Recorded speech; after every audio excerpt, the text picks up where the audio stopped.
Hey guys, Welch here, and I'm finally back, but this time I'm on Glomble. So this is my first video on the Glomble platform. And before we do go into this, if you've not watched Smiling Friends Season 1 to 3, I mean, they're all 11-minute episodes. It's only like 8 to 10 episodes per season. So if you've not watched any of these episodes, go watch them now. As we all know, the last two episodes of Smiling Friends came out last night, so I was like, well, probably do this tier list now while I still can. I just finished watching the last two episodes, so kind of wanted to make this tier list. And as we know, the show's over, it's ended, so that means I can do a tier list of all the episodes and not have to worry about any new episodes coming in, though they said the show might come back in the future, but right now it's over, so let's rank the episodes. Starting with Desmond's Big Day Out. This was a very good first episode, in my opinion, and it had some very good bits. You had Pim, you had Daveland, that was fun. I don't know, he's Dave from Daveland, Of course, you have Pim trying to show Desmond his family and that not going well. And then there's just, you're so old, man. Why don't you go back to your family, man? You're so old, And then, of course, there's the subplot with Alan, where he's just trying to get his precious piece of cheese back because no one gets Alan's piece of cheese and gets away with it. And all these episodes do pretty good job establishing the core characters and the core setting. Like Desmond's Big Day Out is a great first episode, pretty basic plot that you need, but also intriguing and funny enough to get anyone invested in the show. Great first impression. And the characters are very well established. We get to see Pim as optimistic and passionate about his job. We get to see Charlie. He just treats this as a normal job. He just wants to get this done as soon as possible. Alan, he's a very quirky, very serious office worker. Glimpse kind of got that sass to him, even if you can't understand what he says. And Mr. Boss is just hilarious in every scene he is in and everything he does. And their roles are pretty well established, except Glep, but we'll get to that. And though I will say, this isn't a bad episode, this is still a really good episode. I also like how the two plots merge, and to the ending, the Bibley plot with Alan and the Desmond plot with Pim and Charlie. I also love Pim being like, I love helping kids, and I will not finish that last part, because I don't want people taking it out of context, but I'll say that for now, because this does a pretty good job establishing the series, but other episodes just were so much better. It just shows how much Zach and Michael grew as writers, I'll say for now, this is a B tier episode. B tier. I think that's good for now. I might move it up to A, but for now it's going to be a B. Mr. Frog. The Mr. Frog episode. Very funny. It's where we actually get to see Glep in action. And we also get to see Mr. Frog, the Mr. Frog plot. They're just trying to deal with Mr. Frog's crazy antics and trying to get him a good PR image after he was justifyingly eating a TMZ reporter. Screw TMZ.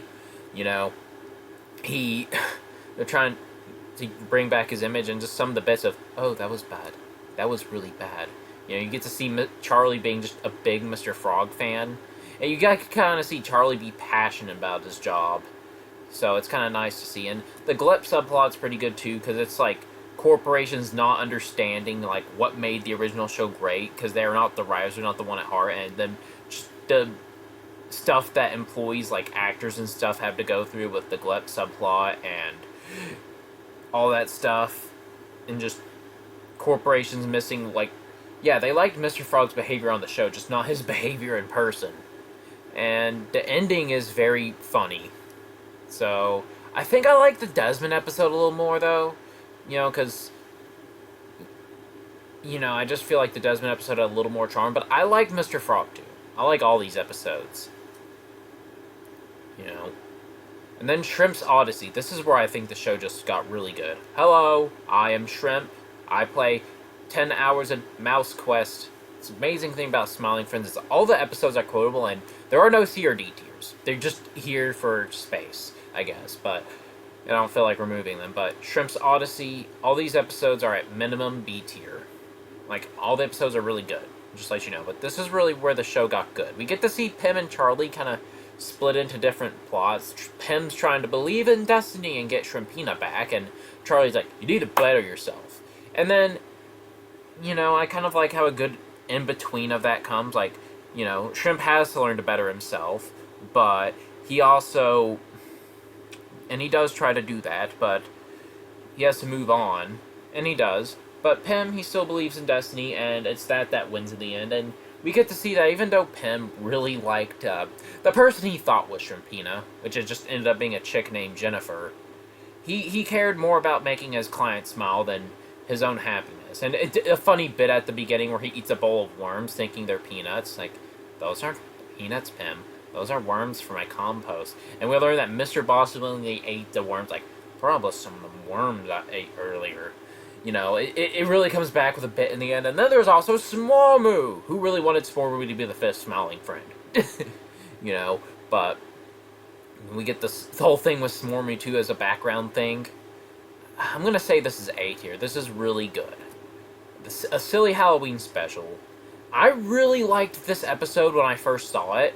I think maybe it's just because the other Halloween episodes were so good as well that it kind of eclipsed the quality of this one. This one's still not bad. Like, the stop motion animation's really good. I like if you like stuff like Courage or anything that's like horror, you're definitely gonna like a silly Halloween special.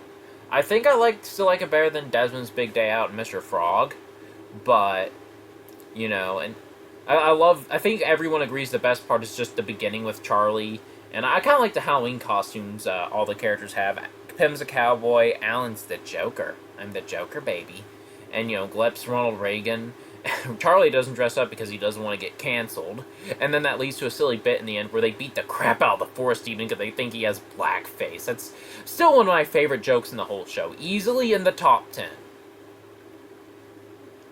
But I'll still put this above Desmond and Mr. Frog. All these episodes are great, though.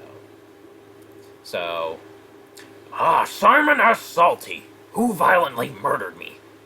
Oh man, this was a hilarious... I might want to put this in S tier, because this is really good. Where we actually see Pim and Charlie... This is the first episode, besides the Silly Halloween special, that it's still kind of associated with the job of smiling friends. I mean, I forgot to mention that the Silly Halloween episode, they're not really making anyone smile, though I guess... It being a big Halloween party, they're making people smile at the party. It's like an event, so there's that, I guess, But you kind of see, like, how the workplace is on, like, a vacation, Oh, and I also loved the bit in that episode where, Mr. Boss is just talking, and Pim's like, oh, okay, Mr. Boss is like, oh, what were you saying? Well, I was just saying, okay, what you were saying. Oh, okay. Like, just how they have casual conversations. Like, I've had so many of those conversations in both Pim and Mr. Boss's shoes. It's so relatable, and it just makes me laugh. Oh, Mr. Boss's Charlie's hilarious. It's like, Halloween is saved! Thank you, Pim. Also, he didn't beat up the Force even because of blackface. He beat him up because he tried to eat his employee, because Mr. Boss is an awesome boss. But back to Simon S. Salty. Just one of my favorite episodes. Simon S. Salty and what little screen time we get of him. We get the mascots who are all hilarious. You have Mustard, who is just... It's a good noir parody. The Mustard character is obviously making fun of characters with sex appeal in those movies. The Ketchup's like, oh, boo-hoo-hoo-hoo! And he's just crying. Ketchup's like, thank you, Pim. We also get a nice foreshadowing to another episode later on where Squim is understanding what they say, and Charlie's like, I didn't understand anything they said at all. And this is another one Charlie's kind of passionate about, like the Mr. Frog episode. And again, he's got great bits in every episode. Okay, first they took off the Sentry Egg, and now this. They're replacing all the food with healthy crap. I'm like, it's a Sentry Egg, Charlie. Oh, it's a Chinese egg that gets buried, and after 1,000 years they dig it up and they eat it. I know a lot of people didn't like it, but I personally love...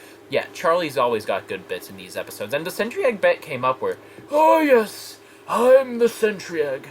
I was delicious. But the public wasn't ready for me yet, and I sold horribly. So Salty took me off his darn menu and locked me away in this basement. Oh, you know my cool freaking backstory. Well, that was pretty cool. Thank you. And Sentry Egg, for what little time he has, is hilarious. How he comes back from the dead is like, no, not that door, not the other door. And how we learned that it was everyone who murdered Simon S. Salty, only for it to be no one that did. He just had a heart attack. And technically, it was Grease. "Hey, I'm Grease. I could have done it." And yes, it was Chris Chan who was going to do the voice of Grease, but due to that thing, that didn't happen. So I'm gonna put this in S tier. This is just such a memorable episode, and I like that they stepped out of the comfort zone, and it still technically got to be about the job spelling friends because budget cuts with the police force. They don't do crime. So hey guys, so Simon S. Salty just got murdered, and I need you guys to find out who did it. They got in charge of the case, even though they make people smile, not solve murders. But yeah, S tier. Oh, the Enchanted Forest. I love the Enchanted Forest! You know, this time we get to see something Pim's passionate about, and we get to see Pim with his father. That his father wasn't always bad. It's just having working the mines for 48 hours today! Something I still quote. And Pim, the Enchanted Forest is for grown adults with great courage and willpower and integrity. Maybe one day, Pim. Oh, I love you, Daddy. And Charlie's like, you kiss your dad on the mouth. Like, he just described it to him. That's hilarious. We also get to see Mip and how they base it off the mini jokes that are on Oni Plays, because Zach Hale is on Oni Plays, and yeah, we know that. They've always made jokes about the Bajork Stalker, and Mip is just a parody of that. The very good twist with Mip at the end, you just think he's just this funny forest folk. The witch, who's like, which hand of the witch hand will it be? I'll be honest, I still think I like the Simon S. Salty episode a little more, but this one tells a good story. We also get to see Pim does end up getting a little bit of a dark side because he gets jealous, but immediately as Mip dies, he just feels bad and is sorry. Also, I think Pim, of all the Smiling Friends, despite being the most wholesome, has the highest kill count. Hold on. Alright, I'm back. Sorry about that. We were talking about the Enchanted Forest episode. I got a call. I had to get that. So, yeah. We were talking about the witch part. But yeah, I also like how they're making the princess smile. And then the gift from the princess turned out... It was a Bob the whole time! You know, we didn't see her much, but she did leave a lasting impression. She seemed actually pretty chill and pretty cool. But, you know... Enchanted Forest, I'd say that's an S tier. Very, very good episode. Oh. And... You know, sorry about that interruption, by the way, guys. But yeah, frowning friends. First of all, missed opportunity called them frowning foes, but hello, I am Grim, and this is Gnarly, and we're the frowning foes. Oh, I love you, Gnarly. You know, just, it was like only the first season, but we already got evil counterparts to the main cast. And we actually get to see the first Mr. Boss subplot episode where he just goes crazy and he hallucinates like famous people like Ronald Reagan and Warren Buffett and the Peanut mascot, a little peanut jig to please the folks. Also, I kind of find it funny how in the shrimp episode Charlie mentions his grandma that we later see died of bad peanut, and then we learn peanut pesticides. So that's pretty funny. But yeah, Mr. Bloss, Mr. Boss gets his own subplot, and it's actually pretty funny. And we also get to see Pim and Charlie trying to cheer people up. You know, like DJ Spit, we get his first appearance. He shows up once this season, and that's just hilarious. And we also get to see the Mr. Man, the guy who I actually wanted to kill the Puerto Ricans. Or he wanted to eradicate all the Puerto Ricans. That was actually funny. I like how everyone was against that plan when they slipped it out, except for him, because he's a weird guy anyways. And just... Or 3D Squelton like, oh, boo-hoo, oh, boo-hoo. 3D Squelton hates lies, boo-hoo. 3D Squelton likes balloons. And the whole helium thing, which is actually true, that helium will deplete in about like 20 years or so, 20, 30 years. That's actually true, Pim, entirely true. And then their speech is like, you might fail, so it's easier to frown, and nothing matters because we're all gonna die someday. And then he just gets a gun pointed at his head by Mr. Boss, like, oh, please don't kill me, I don't want to die. Everyone sees through their scheme. Just a very funny episode. People talk about how it's a commentary on nihilism. I think I like it better. Like, you really see where the show gets better, you know? Like, these next episodes definitely are improvements over the first 4. Not that the first 4 are bad, obviously, but you really get a progress, and then you get this one. This is my favorite episode of season 1. There's probably going to be a lot of S tiers because I laugh so much at all these episodes. Charlie dies and doesn't come back, except he actually does. Or if this was on YouTube, I'd have to say Charlie gets unalived and doesn't come back. But just a very good episode. We get to see a Charlie-focused episode, and, you know, how he's just kind of like, he just wants to be home on Christmas Eve, which is an understandable take. He doesn't want to do any work, you know, and you see Pym, who's like, a Christmas adventure! And, you know, I like their little argument because they both have points, and you can see both sides.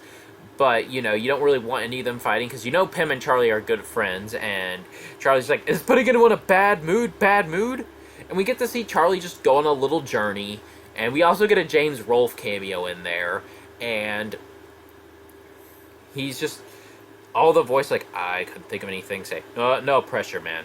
The rule of three thing, which they really showed good with the Jeremy. Your only form of hellish entertainment. It's like, if you do that again, I'm gonna punch you. Second time he does it, he actually punches him. And Jeremy just comes back to punch, like, look, I told you if you did it again, I was gonna punch you. It's just hilarious. We get to see Charlie has an arm punching demons. I just love how I already decided this was the best episode of the season, and I didn't even start talking about it because it's a great episode. But, yeah, no, really good episode. We also get to see Satan. He's very good to, fucking fast food workers. He's good to the fast food business. They had the guy look like Mudahar. That was a funny coincidence. You know, he's good to retail workers. Good on Satan. But, yeah, we get to see him again, which is funny. Yeah, I think that's all I gotta say. The ending where Charlie just turns into goop. He comes back from his own funeral, and Mr. Boss like, Charlie, why must this be? Charlie, you are my everything. Charlie, world's messed up, man. But, yeah. S-tier episode. And how Charlie does technically make him smile by picking him off. It's like, you know, torturing me horribly made you smile, and you said if I smile, I'm getting out. Like, no, I'm having way too much fun. And Gilbert Godfrey as God. That's one of the best guest appearances in this show. Absolutely. I loved it. Anyways, this is more of a joke episode. It's an April Fool's episode, but again, not bad. And it's very funny. I like all the characters having just a very real conversation. You know, you feel bad for Pym. It's like, I didn't see anything in the group chat at all. Which a later episode we might learn why that happened. But it is still funny. But it's mostly just them going on a trip to Brazil, except they don't go to Brazil. Well, they do go to Brazil, but they don't really get to do anything. They just have to go back. If you like April Fool's episodes, you'll definitely like this one.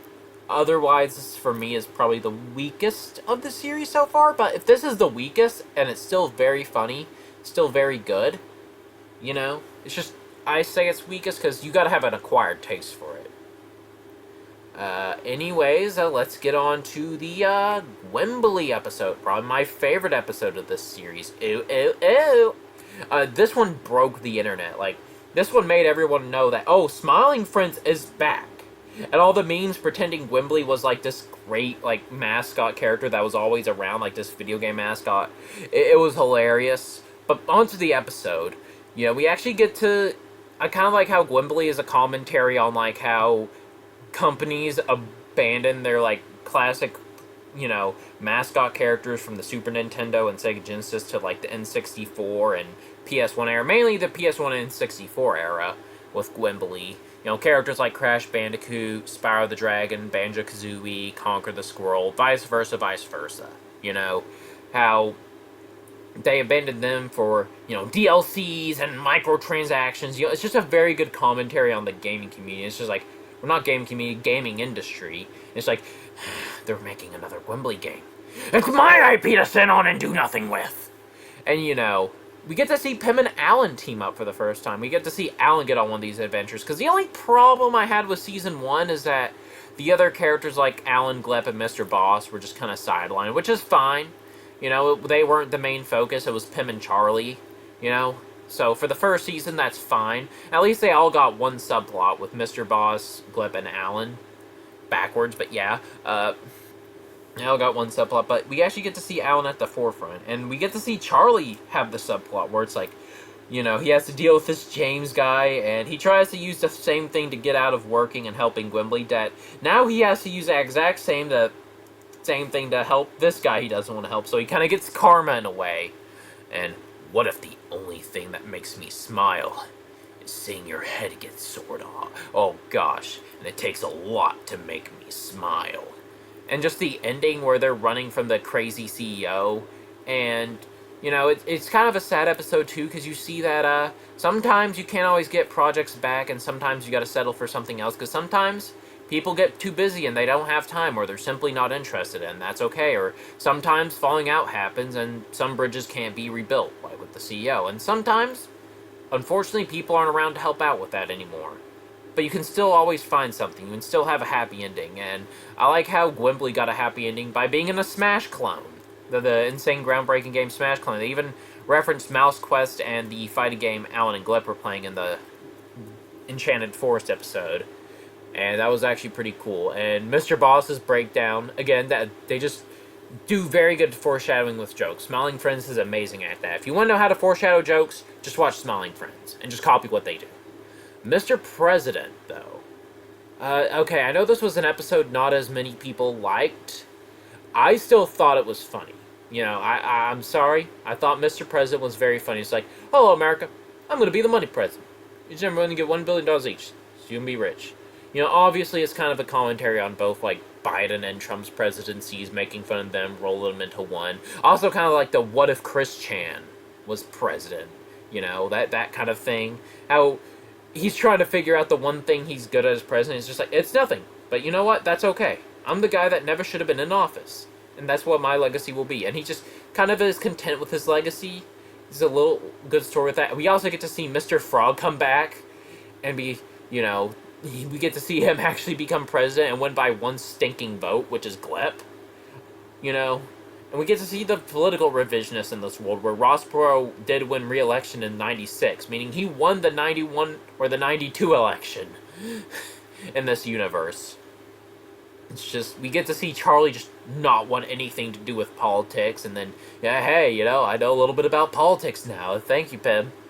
The little character development that does actually carry on the next season. Just, I kind of like seeing Pim and Charlie be buddies in season 2. Honestly, I think season 2 is my favorite. That being said, I can understand why some people didn't care much for this episode. You know, and not just the fact that politics are generally a touchy subject, but also the fact that you know, President Jimble can be seen as gross to some people. I think he's charming. You know, I also like, hello, I'm honored to being President of Blingoston. He's amongst people, turn out of the United States. Or, hello, I just want to show I can talk good, and I can, you know, I think, like, the guy, Mike, I can't remember his name, but he's Mike something. He really killed it as President Jimble, and he kind of became a spokesperson of the show and advertised the show. He really feels like a character off that show, Tim and Eric. Alright. But yeah, no, I still think it's a funny episode, all things. An Alan adventure. Not a Pim and Alan adventure, just an Alan adventure. We actually get to see the plot focus on someone else that's not Pim and or Charlie. And I think that's pretty funny. And we also get to see Alan. But we do at least get a little funny backstory, or we get to see what Pim and Charlie kind of sort of are doing, except not. Like, we know they're going on an adventure that they're both excited for. We don't know anything about it other than it's the best adventure they've ever had, and we never will, and I think that's hilarious. But we also see Alan have to go through so much heck just to get paper clips. We also get the return of the Century Egg voice. It's like, oh, don't run me! Oh yes, my last box of paper clips. Just love that voice. Love it anytime Zach does his old man voice. You know, and DJ Spit returns as well in the same episode. I'll steal this, man!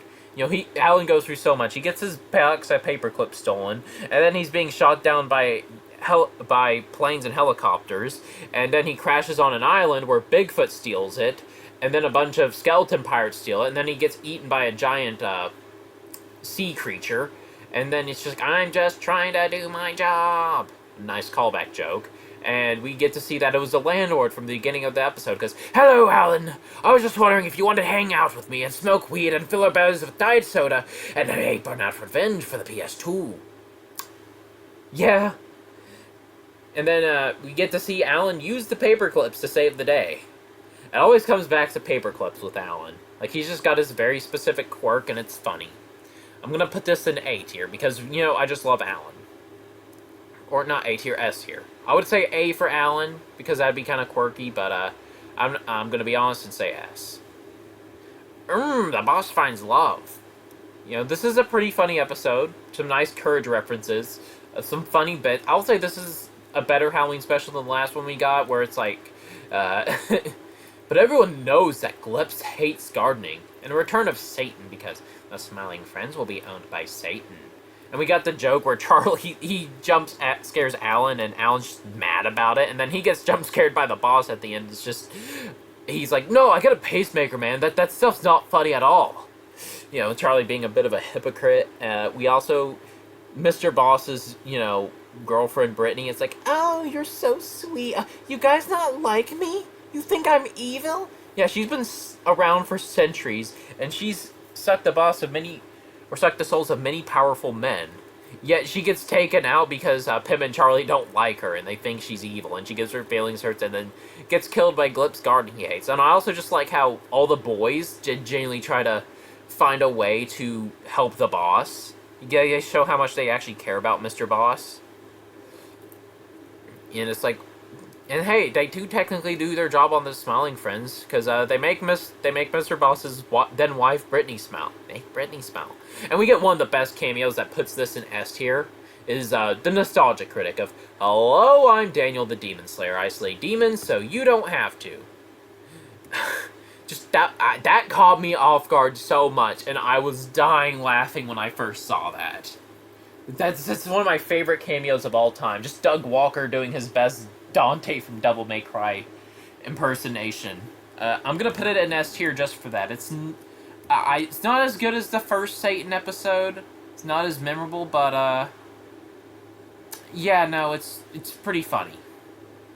I'll pay Frowning Friends a little bit better than it, but it's a little bit better than these two. For me. Brother's Egg. Again, this is where Pim and Charlie once again kind of split off into different plots, and they're helping different people. That happens once a season in these episodes. Or twice in the case of Season 2. But Brother's Egg, where, first of all, just the first bit where I was like, oh yeah, we did have that along from the first episode. They just remember that. And Mr. Boss is like, you guys have the privilege of helping the one, the only, Jared Fogle. That was one of the funniest bits. Where they think they're gonna make Jared Fogle smile, and then they just call out Mr. Boss and how tasteless that joke is. Like, and no, I laughed. No, Jared Fogle's a genuine menace. No, that was too far. Too far.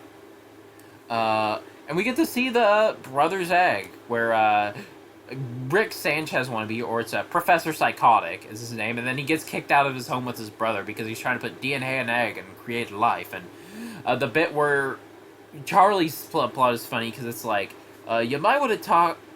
I could see why your brother kicked you out, and he's just like, but I'm 100% in the right. And then he goes up to the nice waitress lady. He's like, hello, I'm Professor Psychotic. I create DNA in my evil laboratory. And it's just, Also, I just love how they got Joel Harver as the brother. That's just another great cameo. Smiling Friends just does a really good job with these cameos and references. Heck, the guy who did the Gwimbly episode did like some funny Crash Bandicoot Online animations, and that was very good. But Brother's Egg, I'm gonna say that's still an S tier. Probably above the Boss Finds Love. Because we also get to see how Pim's trying to get the Joel Harver character to reconcile with his brother. It's like, but come on, he's the only brother you got. We also get to see their mother, how she's just this, like, kindergarten-like drawing. And how it's so, they get so quick to the point of, like, maybe I should reconcile with my brother. When one of the Goblin's brothers dies, like, Matthew, no! You were my brother, man. And yes, we were going through some brotherly drama, but that doesn't matter. I wish I told you how much I loved you, man. I love you, Matthew. No! It's like, okay, yeah, no, I'll talk to him. And then they have their little fight where we show that, despite being a scrawny scientist, Professor Psychotic can kick some ass, and how they reconcile in the end, and, just a new life helps them smile and reconcile. It's kind of a sweet ending, an adorable ending. And how the little things like, stop fighting! It's just, oh, I love you, I love you. And I have a pet that's like that, so it's that thing, that homunculus thing is kind of ugly, but because of some of its actions, I kind of find it both adorable and ugly at the same time. I know, very contradictory, but yeah. It's a nice episode. Very nice brotherly bond episode, and I'm glad they did something like this. Pym, Charlie, and Bill versus the aliens. Still a pretty funny episode. Very good animation. I like the LSD animation. I like how Charlie just like, I did not want to be here. I wanted to be partying, and then he gets a little party. The final bit where they find out the Earth is flat is hilarious. And he's just like, we cannot tell anyone about this. This changes everything. Oh my gosh. The Earth is really flat. It really is. And, I'll say, though, this is one of the weaker episodes. Not bad. Not bad at all, but it's not as funny as some of the other ones. Still pretty good, but not as funny. Though we did also kind of get a bit where they think they have to blow up a planet, or else they're gonna get killed, and it's like, oh, we were just fucking with you, there's no life on that planet. Like, you feel bad for Pym and Charlie because they got forced to the genocide, they got gaslit to genocide, but they weren't the whole time, you know? And it's just... Though I do kind of feel bad for Bill, like, what did Bill ever do? But it's not as funny as the other episodes to me, but it's still pretty good. It's still got some memorable bits. It's got good animation. Again, good stop motion. Alright, Spamtopia. The boss is Red Magical Jewel. First of all, this is going to be the only F... If I could make an F tier right now, if I felt like it, I'd put this in F tier. I just didn't get rid of the tiers because I didn't feel like it, but no. Tyler got fired. This is the worst episode of the series. Moving on. Okay, I'm joking. But, yeah, this show really went downhill after Tyler got fired. Very important character. I talked about him through all these, you know? And, like, he was so important, they thought it was a good idea to get rid of him. What? Because lower budget? No. Moving on to Joe. The joke's on too long. But Magical Red Jewel. This is actually a pretty funny episode. And I like how it's just kind of a parody of old stuff on Newgrounds. Like, it's just very Newgrounds-ish, you know? And I like the subplot because Charlie and Alan and Gleb are helping babysit the Jason from the first episode, and we kind of see that Pym and Charlie, or not Pym and Charlie, Alan and Charlie, despite having similar personalities, they don't really get along that well, you know? Which, it kind of makes sense. Sometimes similar personalities do clash, but, you know, we get to see that they don't get along as well, and they have their little fight, and Charlie was uncomfortable of that whole thing after the Bibblies. But we also get to see Pym. We see how his goodness wins in the end, because, you know, he's just trying to not look anybody in the eye because they have that really strict rule. And it's just chaotic mess. I would warn anyone who does have epilepsy, probably not watch this episode, because there are very flashing lights. If you are watching this and don't care to be spoiled. But other than that, this is a pretty funny episode. Mr. Boss just gets a red jewel. The subplot with Jason just gets solved because of the red jewel, and that's funny. And then you get to see how Pym mentions he had an old pen pal named Oscar, and he does a Spanish prayer to save him, but it actually does. And we get to see Oscar kind of be good friends with Pym. Pym's like, oh, I have funny eyes too. And everyone just laughs at him cruelly. And how the episode ends. It's still a funny episode, but not as good as some of the other Season 2 episodes, in my opinion. I still think Season 2 is probably the best season, in my opinion. Probably my favorite season. Just the most memorable, the most entertaining. So, like, it took everything the first season did and just made it funnier. And then we get Pym finally turning green, except he doesn't, because we get to see Rotten the Snowman, voiced by the one, the only Dana Snyder, who also does Master Shake in Aqua Teen Hunger Force. Very funny voice actor, and he also kind of became a good PR guy for this show. But, you know, we get to see Pym, they all bring a snowman to life, everyone has their part. Alan names it Rotten. Mr. Boss plants the toxic waste that makes plants. Pym puts it on there, but Charlie and Glet made it in the first place. We also get to see a lot of Charlie and Glet bonding in this season in the background. It's kind of funny. It's kind of adorable. And we get to see Pym, like, I think these last two episodes really just show the best parts of Pym's character. Just how his goodness does win. And we get to see Pym just being very good friends with Rotten. He's the only one that sticks around with him. And then, though he does accidentally tell him the meaning of life, and Rotten screaming, some find it annoying, I found it hilarious, like, Aah! I can't do a Dana Snyder voice without it sounding like freaking high-pitched Jack Black.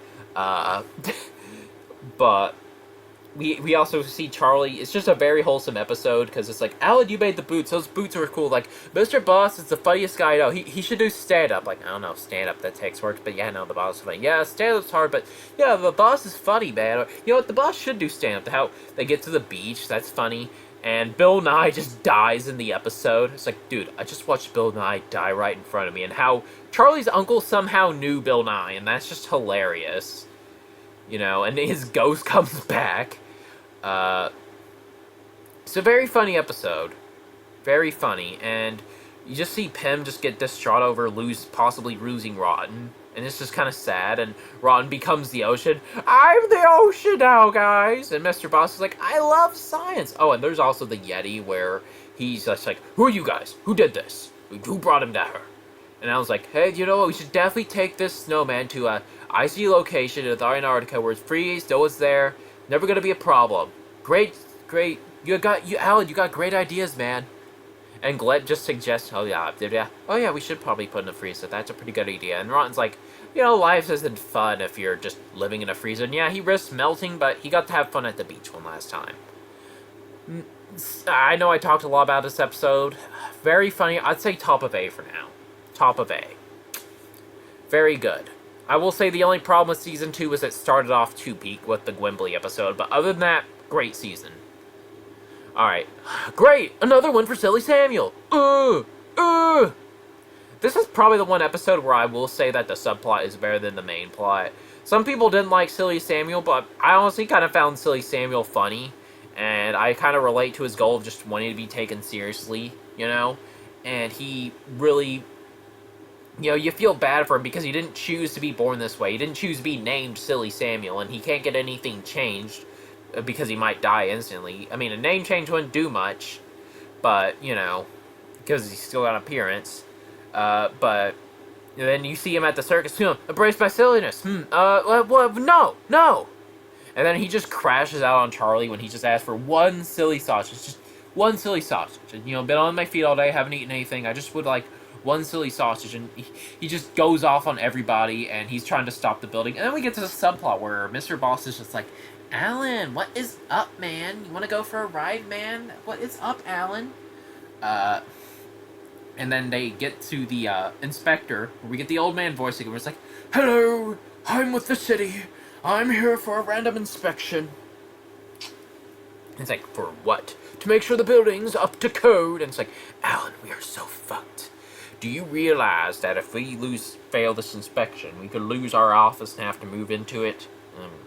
Yes. You really thought it was legal to build a fucking giant smelly building? And you just get some funny callbacks, like the guy behind the wall in the first episode who's like, make sure you knock next time. And Mr. Boss is like, I don't know what that is. He just looks at Alan when he does that too. And then you get down to the basement where he just has a troll down there, and you learn that, you know, I built the city building. You get a little bit of lore. You get to learn how the building was built and stuff. And that's something I liked about Season 3 is they did build on lore. And then you see, oh my gosh, what's this? Oh, that's just, you know, that keeps the whole building to the ground. And Glet defies the laws of physics to put the building back and stop the building from crushing everyone. It's just very funny.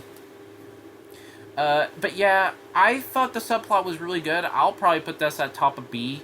A lot of people didn't like Silly Samuel. I think the problem was just that I'll put this behind Desmond's Big Day Out, because we got two very good first episodes of the first season, and that set a lot of high standards. The Mr. Frog episode. This is the best of the Mr. Frog episodes. You know, we just get to see that he's done everything. What does he do with his life now?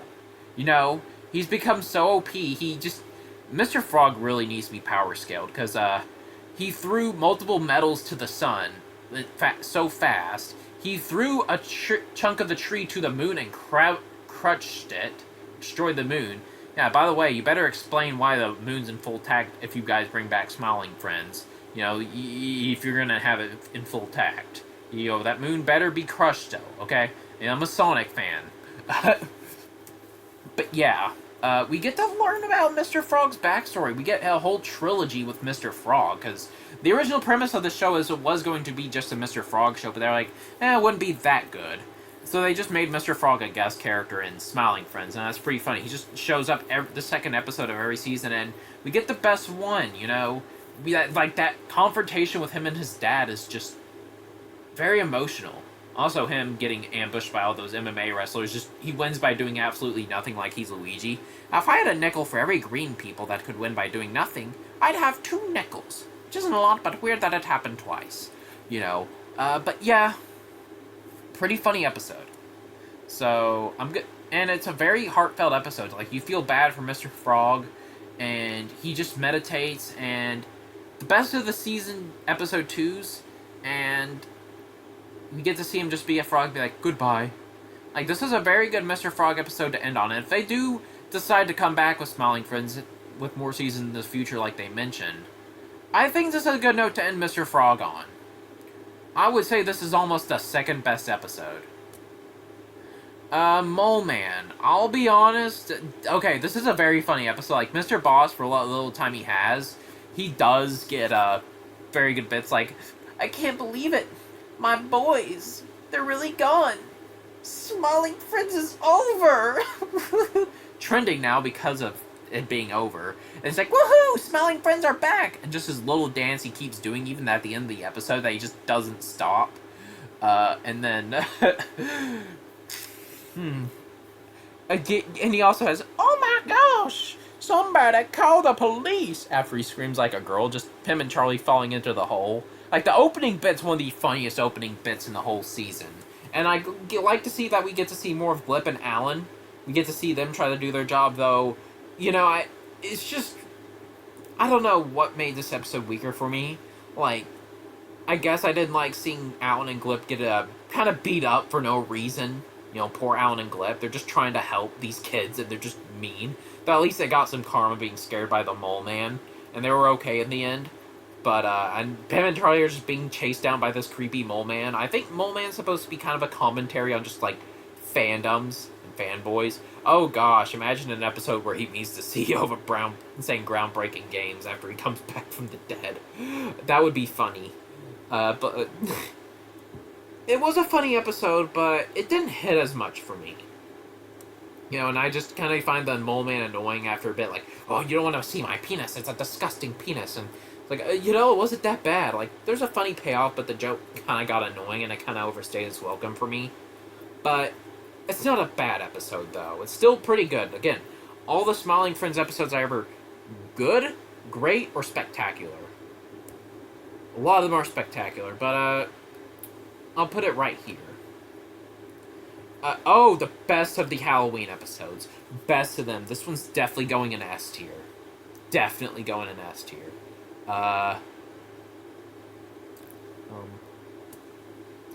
Just, the animation's really good. It's kind of a parody on creepypastas. The only problem I kind of have with this episode is just how everyone does kind of, like, they act mean to Pim, but it has a payoff. We also get to see the canceled blue janitor dude. You know, we get to see the whole Smiling Friends group just crash out over this witch, and they all go through dark phases. We get to, again, learn more about the place, how Mr. Boss just treated his mother like garbage when she was in the nursing home. It was a prank, Mom. I just wanted the gaming PC. I'm sorry, Mommy. Charlie just melts, and then there's the whole spider, and it's like, what? I was always like this. And it pays off at the end, and Pim just crashes out. And Pim's like, I would never do that. Oh, thank you, Charlie, for acknowledging my feelings. And Charlie's like, yeah, sorry I acted that way earlier, man. But, yeah, no, this is a pretty good episode. I'll say it's not as funny as the Charlie Goes to Hell one, but it's still pretty good animation. Just really good horror episode. Best one. Oh gosh, this one's funny. I think this was one where I also enjoyed the subplot a little more. It's Alan and Mr. Boss just probably have my favorite dynamic on the show, because you have Mr. Boss, who's this funny, just laid back boss, and then you have Alan, who's just like this very just blunt, I guess, just to the point worker. He takes his job very seriously and just very blunt, no nonsense. Even though he is quirky still, they're both quirky, but he's a straight man to Mr. Boss still. It's just very funny dynamic. You get to see Mr. Boss just like, yes, nature, boys. I smell animal feces. Actually, that's boss feces. He just craps his pants in the wilderness. And you get to see Mr. Boss. He's like, yo, Alan, how you like your wiener dog? I don't want no stupid hot dog. Alan, relax, brother. We're on vacation. Yes. So, I got a lot of work to do. I gotta file our insurance. It's like, Alan, look, I may be the boss, but I'm also an employee of life. And sometimes, you just gotta let your hair down and smell the hot dogs. No thanks, but I still don't want your stupid hot dog. And he's like, let's have a freaking hot dog for you, man. And Alan's like, was I in the wrong there, Glip? And Glip just speaks English one time to be like, yeah.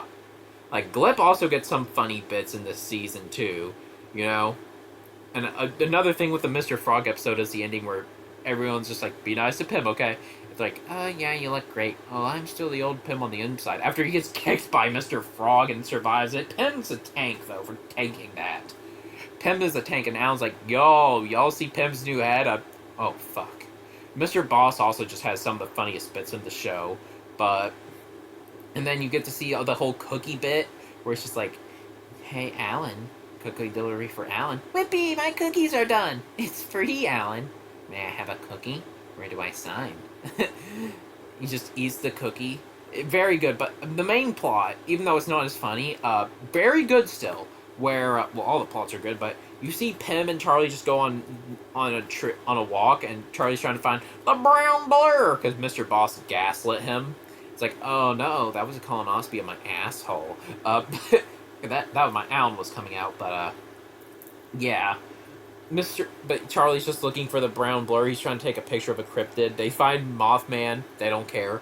And then they find Mother Nature because Charlie litters, and they blame Mothman for it, and they clean up the song "Clean Up the Filth." I know it's based on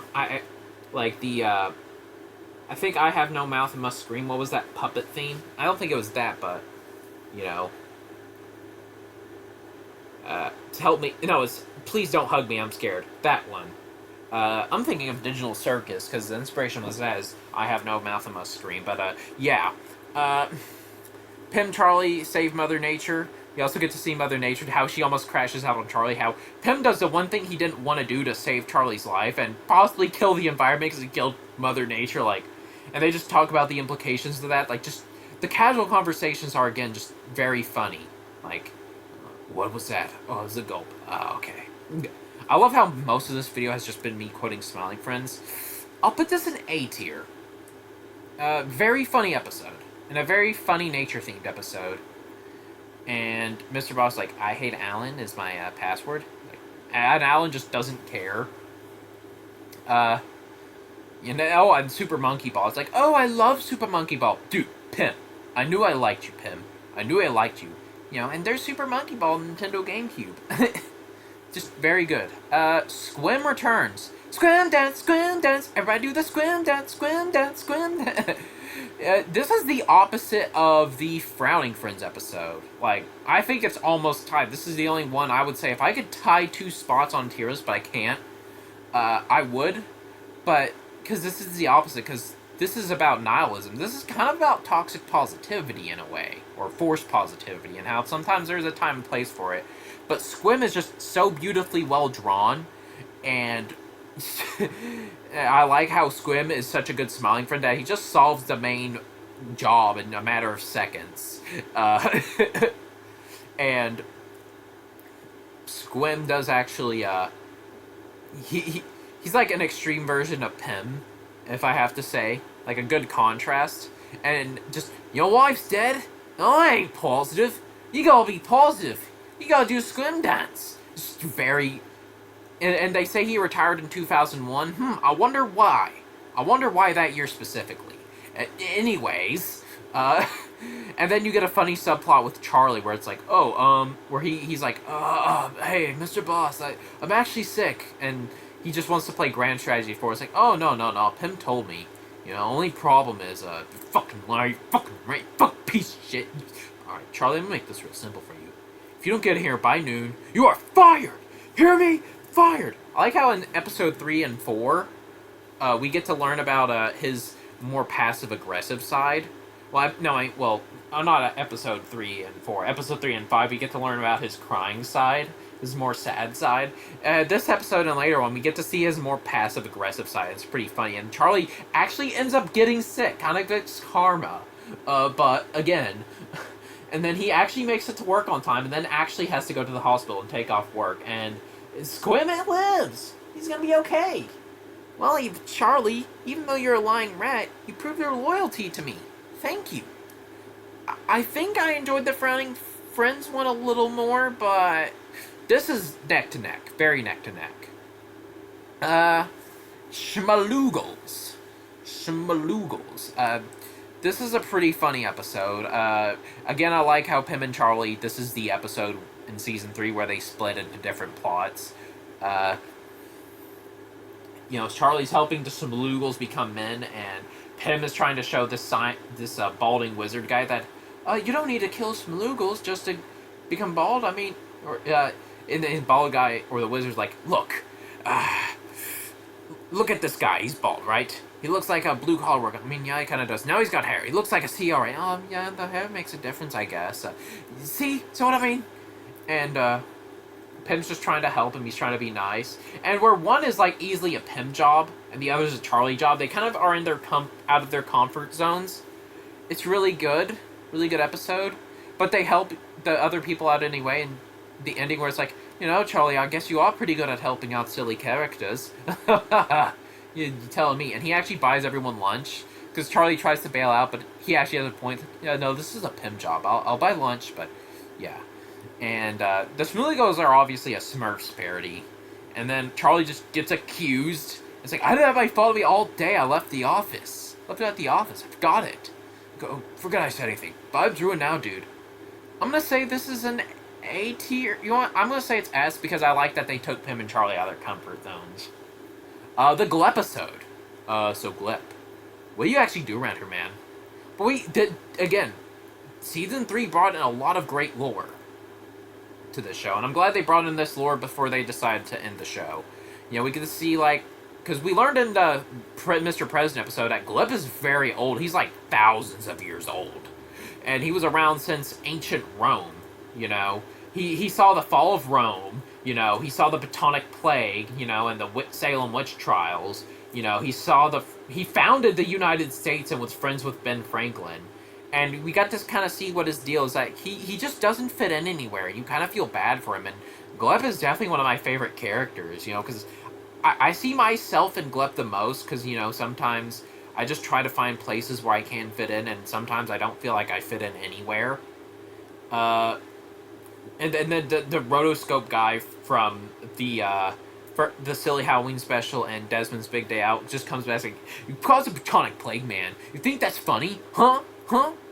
And we get to see just the place go to heck when Gleb comes back. It's like, I may have went a little too far in firing you, man. And we learned that Gleb was the co-founder of the company. Meaning he was a smiling friend before all these people, and he saved Mr. Boss's life. The one dance that caused the fall of Rome caused the Smiling Friends too, because Mr. Boss saw his worth. It's like, always go where you're appreciated. I'm gonna put it on top of A. I mean, I know some people kind of wish there was a subplot focusing on the place without Glep, but I think it's funnier that we didn't, because we get to see, we don't know what happened. We don't even know if it had anything to do with Glep not being there. It could have just been that Mr. Boss missed Glep. Alright, last two episodes. I probably kept this on for a really long time. I'm sorry, guys, but Friendbot. These are the two I just watched. This one's very funny. Just the first opening where the fat guy's like, "Fuck you!" and then he just dies of heart attack of all the stress, all the eating, all the drinking, and then the friend bot. The ending was very good. I will say I won't spoil these episodes because they just came out, except what was in the teaser, but we get to see all of them just. The friend bot, they become too complacent. They all go downhill. They all go crazy. It's kind of a funny commentary on AI. You know, be with like Chat GPT and Google Gemini and all that stuff. I will say it's an A-tier episode. And then last but not least, finally get to see Charlie's uncle, the character they talked about. And it's a very good episode for Charlie. We get to see... just phone sounds, don't mind it. But we get to see some pretty good character development for Charlie. You know, we get to see Pim be a really good friend for Charlie. You know... And it's still a pretty funny episode. The opening bit with Mr. Boss was hilarious, too. You know, like, last episode he came out under the table and just to tell him, like, oh, hey, you guys got a job. And then he's like, we just slayed a dragon. Yeah, you guys gotta help Charlie's uncle smile today. And just like, Mr. Boss, you don't have to do a funny bit every time you come in here, man. You don't have to do a funny bit every time. It's like, I know. And Pim's like, oh, I'm happy to help your uncle smile. But for the character development of Charlie, I'm gonna put this, yeah, right here in S. So most of the Smiling Friends episodes are spectacular. There's a good chunk of them that are great, and at worst, they're pretty good. That's pretty good, as Mr. Boss would say. I'm sorry if I spend a little too much time on bits and stuff. It's just... Smiling Friends is such a quotable show, it's just that great. But, anyways, this is Welch signing off. This is my first video on Glomble. Pretty long video, but it's a tier list video, so I hope you all enjoyed it.